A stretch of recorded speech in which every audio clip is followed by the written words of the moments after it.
السلام علیکم۔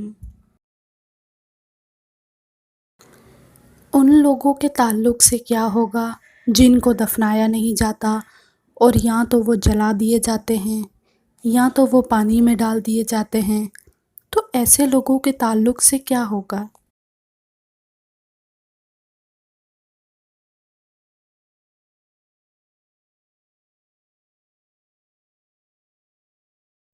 تو سب سے پہلی چیز تو یہ یاد رکھ لی جائے کہ جو اعمال ہو رہے ہیں، یہ جو کچھ عمل ہو رہا ہے، سوال جواب کا مرحلہ، یہ عالم برزخ میں ہو رہا ہے۔ ورنہ کوئی شخص کہے گا میں نے قبر کھودی، قبر میں کیمرہ لگایا، وہاں تو کچھ بھی نہیں ہوا۔ تو یہ سب عالم برزخ میں ہو رہا ہے۔ یہ تمام معاملات، سوال و جوابات کا مرحلہ جو ہماری عقلوں سے، ہماری سمجھ سے پرے چیز ہے، اونچی چیز ہے۔ بس اتنا کہا گیا کہ برزخ ایک مقام ہے جو دنیا اور آخرت کے بیچ میں ہے، جہاں تمام روحیں جمع ہیں۔ تو کوئی شخص جلا دیا جائے، پانی میں بہا دیا جائے یا جانور کھا لے، تو اس کا سوال جو ہے عالم برزخ میں اس کی روح سے ہوگا۔